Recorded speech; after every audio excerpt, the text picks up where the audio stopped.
It's Outside Land San Francisco, the podcast of the Western Neighborhoods Project. I'm Woody LaBounty. And I'm David Gallagher. Yay! David! Yes, Woody. Yes, we're back at the Presidio Officers Club. Wow! They loved us so much last week, they opened the doors for us this week. I think we've really pulled down the tapestry on how we do this thing. Last week I said we were going to swing into Golden Gate Park. Yes. What do you think I was alluding to? Well, I think you were talking about those strange gondola swings that are in children's playground. Those two-person swings that are, I think, are kind of emblematic of the place. So we're going to talk, this whole podcast is going to be about the swings in children's playground in Golden Gate. Yeah, well, we are hyper-focused today. I think actually we're going to do just children's playground. Some of you may remember, I think back in podcast number 124, we had done a podcast on the carousel, which took up a good 20 minutes talking just about the carousel. Yes, I remember it very clearly. Yeah. So I thought, I don't know why we didn't talk about the whole children's playground, including the carousel, but the Sharon building. Right. And how this playground came into being, especially with so many people probably having really strong memories of the playground. Sure. Good and bad. So, David. Yes?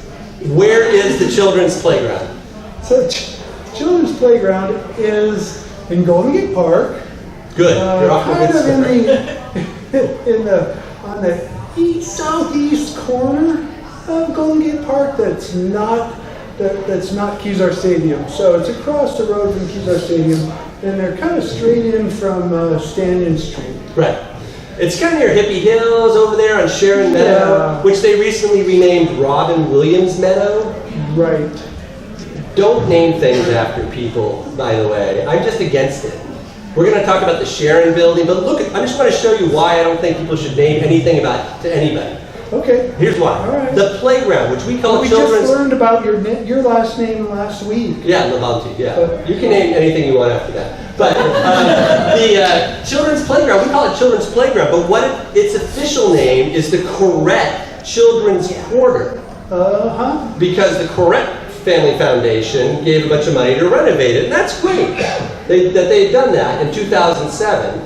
So they renamed the playground. So if we give a bunch of money to renovate it again, we can name it a different name? We could, because back in 1978 they had renovated it. Yeah. And they called it the Mary B. Connolly Playground. Okay. Quarter or whatever, because that was an old Park Commission secretary that they wanted to honor. Okay, well that's nice. Well, yeah, but then they replaced her with another name, right? Yeah, and before that, in the back old days, it was the Sharon Quarters. Okay. So every time you name something after somebody, it's just like they're going to rename it again. Well, that's why we just call it Children's Playground. Children's Playground, okay. So, David, have you ever been to Children's Playground? Yes, I have. But only accompanied by a child. I would say, did you go That's the rules, that's the rules. I know, did you go as a child? I don't really, I grew up in San Bruno, as many of you know, and I didn't get up to Golden Gate Park all that often. So I don't think I actually went down those concrete stairs until I was... Slides. Yeah. Until I was in my 20s. And I was... And it was dark. Not in full control of my faculties. A lot of the podcasts go that way, by the way. But I didn't break any bottles. Good. That's just wrong in children's playground. Well, I went when I was a kid, but I was a kid in the early 1970s. Whoa. Yeah. I know, I look so young, right? But in the early 1970s, Golden Gate Park was, it had a panoply of characters. Yes. The Haight-Ashbury days were still kind of hanging over. Some people who were still asleep up on the hill. Yes, there were some people still asleep. It was always, and the other thing when I was a kid is it was always like, don't go near the bushes, right?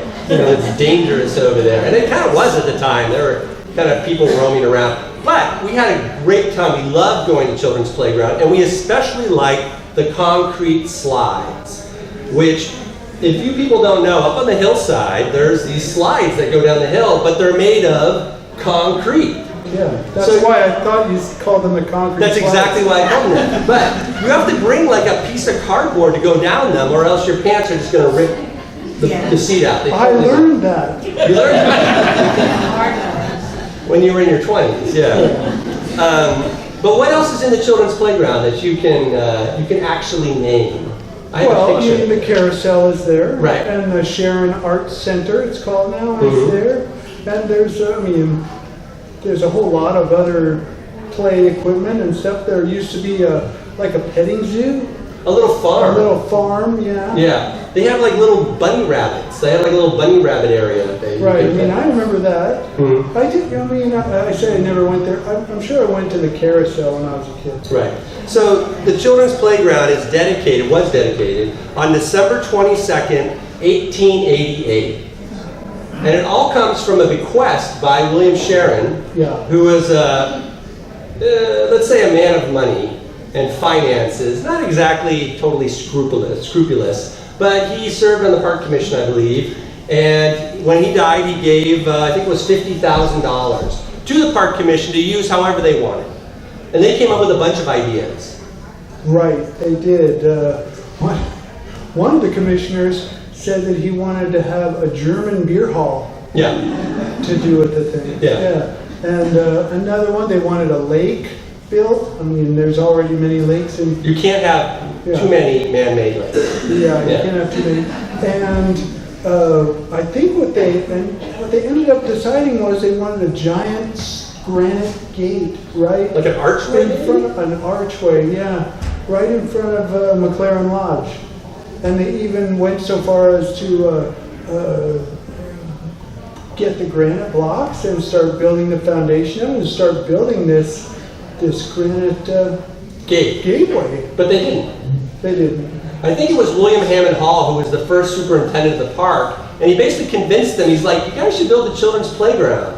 And they went, oh, hey, that's a good idea. I think what happened was there was something where the governor, who controlled the Golden Gate Park Commission, decided to not renew all of the commissioners, it's like half the commissioners got fired, right? While this gateway was being built. And they got 4 new commissioners, one of which was William Hammond Hall, who was also the supervisor and state engineer. And he pretty much said, why are we building a big gateway on the front of the park? Everyone knows they're coming into the park right here. We don't need this. Why don't we build a children's quarters, which was actually in the original Golden Gate Park plan. Right. So the big thing that they build is not the carousel. That comes a little later, although they did have some kind of carousel. They built the Sharon building. Right. Which is this sort of Romanesque Victorian building that's still there today. Yeah, it was heavily damaged in 1906, but rebuilt. Yeah. It also had a big fire in like 1974, another one in 1980. Yeah. And I remember when it reopened, and it got redone and opened in 92, I think. But this was it's like a place for mothers to take their kids if it's kind of rainy out. They can go inside and play and do things, or they could get a drink or whatever.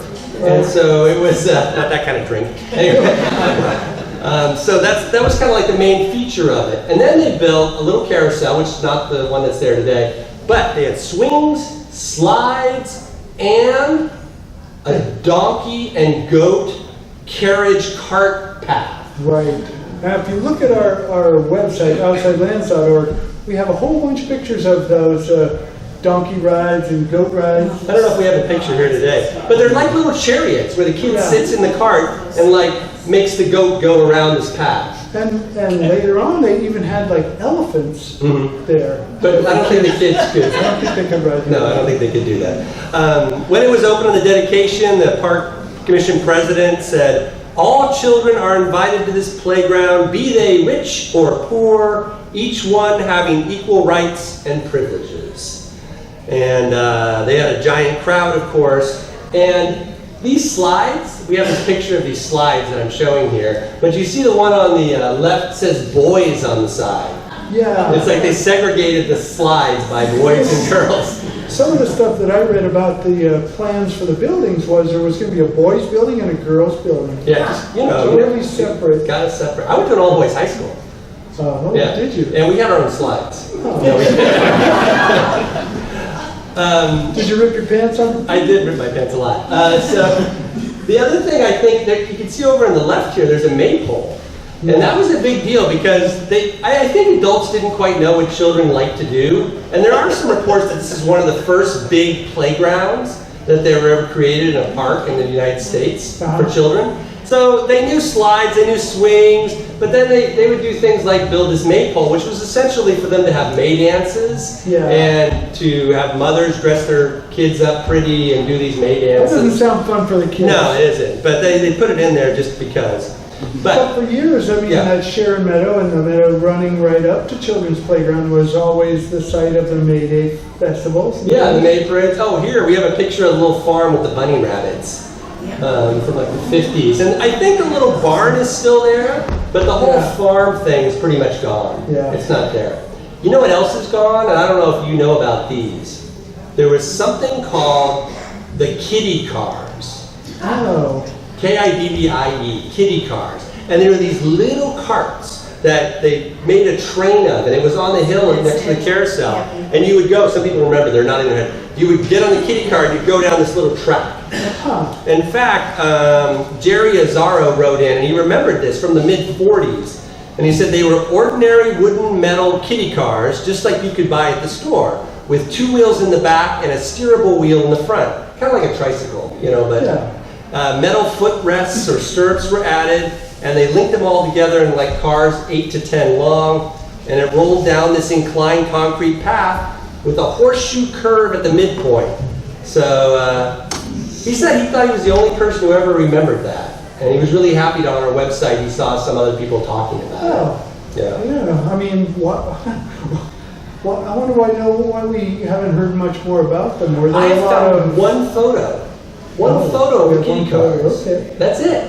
Like the carousel, there's millions of photos. Yeah. So, now, the thing that the Children's Playground, we have photos over the years where it's like sandbox, swings, nothing else. Yeah. Now it's really cool. They got climbing walls in the shape of waves, and they got jungle gyms, and it's crowded all the time with kids.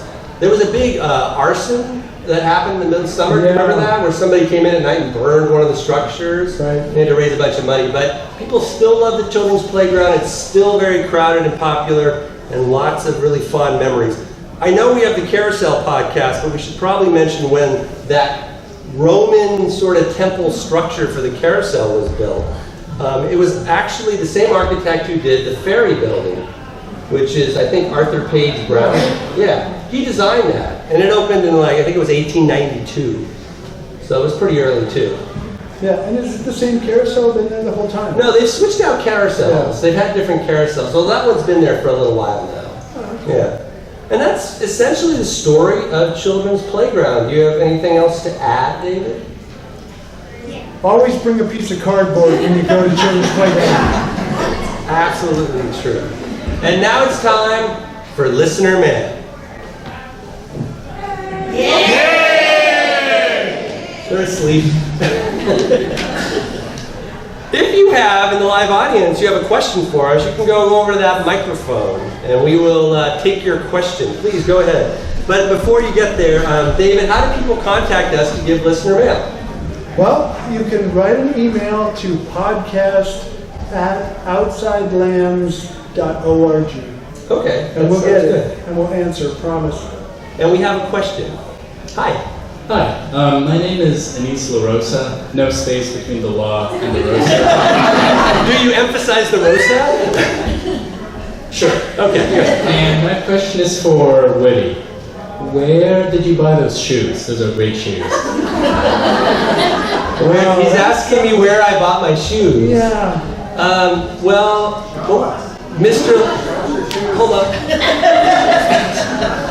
Well, Mr. LaRosa, I can tell you that there's a rule of thumb about anything I wear, which is somebody gave it to me.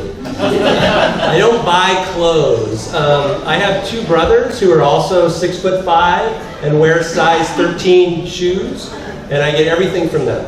So That's the story of the shoes. So we'll have to follow up with your brother. With my brothers. Yeah. And we have, They are very nice two-tone options. yeah, They're nice. thank you.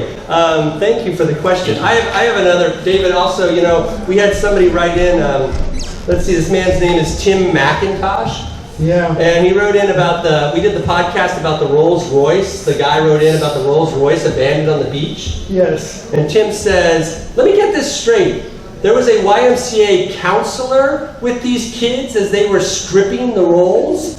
Where did they recruit these counselors? This is a story this guy wrote in about, I think it was the 70s or 80s, and they went out on a field trip with the YMCA, found an abandoned Rolls Royce on Ocean Beach, and stripped it of all its hubcaps and stuff. Yeah, and then threw the hubcaps into the ocean later to find out that they were worth multiple hundreds of dollars. Yeah. Yeah. Yeah. We don't know the story Tim. we That's got. crazy. And we acted like Tim McIntosh is not sitting right here in the front He's a row. troublemaker. All right, we have another live question here. Yes, sir. Hello, my name is Arnold. You may recognize me. You're on our board of directors. So yes, I do. I have a history-related question for Golden Gate Park. I drive through the park every day in the west side going to work, and I pass by the buffalo field every day, or bison, I guess they technically are. And while I love that, I don't really know where that all began there. So how did they get the buffalo there? How did the bison paddock end up in Golden Gate Park? What's the deal with that? Why do they have bison in Golden Gate Park? I believe they were a gift. Well, Arnold, I have good news for you. We did an entire podcast on this. So if you go to the website, which is Outsidelands.org. and you search on the podcast page for bison or buffalo, you will learn the story. But the one little side note about the bison paddock is we have bison, which are kind of weird to have in the park, but we used to have sheep running around, elk, deer, a kangaroo, Like I said before, an elephant. an elephant. So before we had the zoo, essentially they would just put any random animal that somebody gave to the city in the park. Peacocks. Yeah, peacocks. Yes, sir, you have a question. Hi, my name is Abraham. I'm going way off topic as well. You may have covered this in another podcast. You want to know where I got my socks? I saw some old photos of a Laurel Hill cemetery. And I'm wondering when that closed and what happened there. Do you have any history on that one? Well, Abraham, I have good news for you. I didn't hear what his question was. Oh, we have a podcast. Yeah. If you go to the website, which is, what's the website? Outsidelands.org. And you look on the podcast page, there's a whole thing on, I think, Laurel Hill Cemetery. What might be confusing is Laurel Hill Cemetery, its first name was Lone Mountain Cemetery. And it wasn't on Lone Mountain. No, and it's not, all right. So Lone Mountain and Laurel Hill Cemetery, same cemetery, not actually on Lone Mountain, but within view of it. Right. And it started way back in the 1850s. They were closing the cemetery, which was where the Civic Center is today, roughly, because the city was expanding west, and they opened this new cemetery so far out, they thought, that the city would never catch up to it. And that is where Trader Joe's is today on Masonic and Gary, essentially. Yeah. Thank you for that question. David, we can take another question, but before we do, I saw somewhere somebody advertised that we were going to have true, false Q&A, trivia. Yeah. So I wrote some true and false trivia questions, real quick. All right. True or false, David? Adolf Sutro of Sutro Baths served as mayor of San Francisco. True. You're great, David. You're awesome. True or false? David always wears plaid shirts. True. In winter. Okay. Come on. True or false? All lakes in Golden Gate Park are man-made. False. People rethought themselves. False. Yeah, some of them are natural. True or false? Yes. Woody attended Ringling Brothers Barnum and Bailey Clown College. True.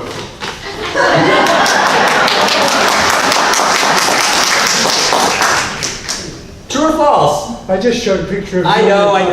I'll put that up on the website. Okay.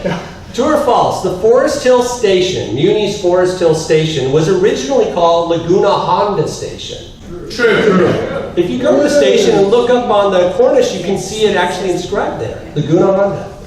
True or false? Yes. Fly Shacker Pool, the public pool with 6 million gallons of water that once stood next to the zoo, We did a podcast about it. once had a shark swim through the pipe that connected to the ocean and get in the pool. False. False. But every kid said that when they I'm not kidding. It's a story everybody knows and it never really happened. All right, one more and then we'll get to you. True or false? The official name of the Richmond district is the Park Presidio district. False. Tricky. Okay. False. It's false. It was actually the official name until 2006 when we kind of helped turn it back into the Richmond. Yeah. All right, next question. I have an Alexandria theater question. I love old movie theaters, but every time I pass by an old movie theater in this town, it seems to be a crunch gym. I'm curious, you guys happen to know what the plans are for the Alexandria Theater and maybe what we have to look forward to or not look forward to? Who wants to know what's the deal with the Alexandria Theater? What's going to happen? Well, I don't know. Yeah. Well, it closed in 2004, and they've had like 6 plans Yeah. to do things, and part of it was the investment group that bought it didn't have the money, and then the financial crisis happened, and the current group wants to put a giant swimming pool in there, and that's kind of like the planning department's like, okay, because it's got some nice historic murals on the inside, and I went and saw it. I went with the supervisor and some other people about 6 months ago, and the murals are actually still in really good shape. So it can be restored. I think it could still be a great, vital community space, but it's getting the owners, the money, and the planning department to approve it all, and it just goes on forever. It drives me crazy. I live like 3 blocks from there, and I pass it every day. So we don't know, and it's been in limbo for over 10 years. Yeah. But I don't think it won't be torn down now. It might accidentally catch on fire, but it will not happen. Yeah. Bruce. Hi, I'm Bruce, the Alaska, and I have a question on the concrete slides. Is concrete spelled with a K? That was last week. I was here last week. Oh, you were here last week. Last week, I was talking about the coffee cup. And I was wondering because you said the Kiddie Cars were spelled with a K. That's right, Kiddie so Cars I was didn't spelled know with if this was a conspiracy in the Western neighborhood. Is it a consonant conspiracy, but with K for consonant and K for conspiracy? So do you know about that? No, it was a concrete slide spelled with a K. Oh. Yeah. No. No, okay.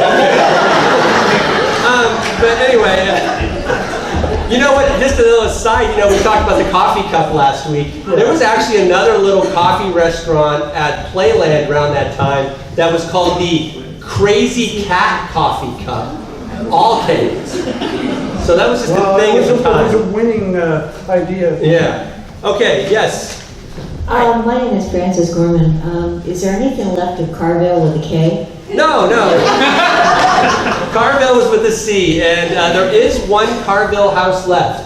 There is, yeah. You have to kind of peep over the fence to see it. Yeah. Carville was a community of streetcars and horse cars that were incorporated at Ocean Beach to be clubhouses and residences. You want to learn more about them? We did a podcast. Yes. Yeah. And I wrote a book on it, so you can buy the book through the website. What's the website? OutsideLands.org. Okay. Thank you. We'll take out a couple more here. We'll make sure we get them all. Everybody's home. True or false? Woody is planning to be interred in the columbarium. True. Do you have a podcast on the columbarium? We do. Where could we go to see it or hear it? Yes, you could go listen to the podcast we did on the columbarium with the C at our website, which is OutsideLands.org. And I actually am trying, right now I have a friend who's got a niche at the columbarium, Yeah. which is where a place you can have your ashes interred, Yeah. and in San Francisco, pretty much the only place. Yeah. Unless you want to go to the pet cemetery. Yeah, and she got divorced from her husband, and so this is like up for grabs. And she asked if I wanted to buy it, and I said yeah. Oh, okay. So you have is there room for me in there? Forget it. No. Because you're a duo, you could have the same spot together. I'm married. I've got a wife, and all sorts of stuff. So yes, sir. My name is Boris. When you were doing this on coffee place. Yeah, coffee cup last week. There was a reference to address, and Geary is referred to as Geary Street. Right. Under what circumstances it was renamed to Geary Boulevard? That's an excellent question, Boris. So when the coffee cup had been created, it was Gary Street. Yeah. And now it's Gary Boulevard. Right. What's the deal, David? Well, I think during redevelopment, which happened in... Boo. What? I said boo. That's a personal opinion. You can take that away. During redevelopment, which demolished big parts of the Fillmore district and widened Gary Street by a significant amount. Many buildings were torn down and moved. That is when Gary Boulevard was renamed and created. Yeah. So I think right from like Goff, it becomes Gary Boulevard. Yeah. Right. Yeah. And then, it's still wide in the Richmond district, even though that didn't really get widened. It was always wide because when the Point Lobos Road was created, way back in the 1860s, it was much wider than Gary Street was that hooked up with it. So they already had that space. So yeah, it was in the 50s that it became Gary Boulevard. Okay, one more question because we love you. I love you too. Thank you, Carol. I'm Carol, and I don't really want to ask a question, but I'd like to make a plug for something in Golden Gate Park. Cut her mic. I'm standing on my toes because I can't see you over the microphone. That's okay. We're here. I would like to make a plug for the Dahlia Dell, which is one of the most beautiful places in Golden Gate Park in the summer, mostly August and September, because I've lived here for a long time, and I've met a lot of people who've lived here a long time, and they don't even know about it. And it's just east of the conservatory, and there are a lot of people there who very lovingly care for the dahlias all year long. And, Carol, do you know the dahlia is the city flower? No, I did not know that. Yeah, it's one of the lesser-known places. It's kind of a little backwater behind the... near the conservatory, right? Maybe we should do a podcast on it. We should do a podcast on it. Because it's just glorious with color when they're all in bloom. All right, we're going to do it. Thank you, Carol. And David? Yes. Now it's time for events.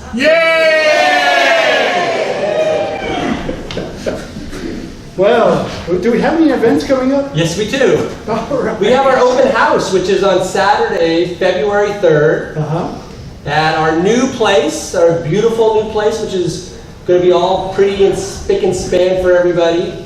Am I supposed to do that? Yes, you have to stick and span it. Okay. 1617 Balboa Street near 17th Avenue. Yeah. And we're open 12 to 4, noon to 4 that day. So we want all of you listening, because we can only fit about 12 people. Yeah. Come by and see us Saturday, 12 to 4. Yeah, February 3rd. And then on February 17th, John Martini is doing a special member walk of Fort Funston. So if you go to the website and go to outsidelands.org/events, you can click the link and sign up if you are a member. Right, and I mean, if you aren't a member, you can become one by clicking the member link at the top of every page.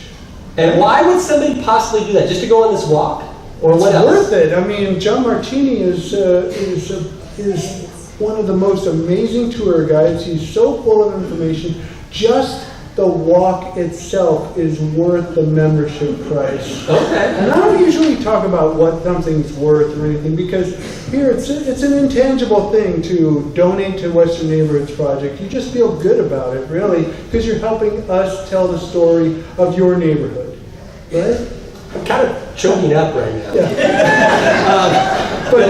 And plus you get a free, you get our quarterly member magazine, which, if you give us a certain amount of money, we'll send you a spiffy, slick copy of it. Yeah.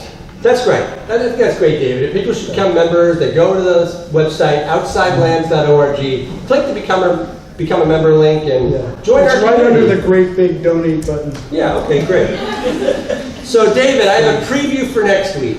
Okay, lay it on me. We're going to have to choose regular, sugar, or waffle cone.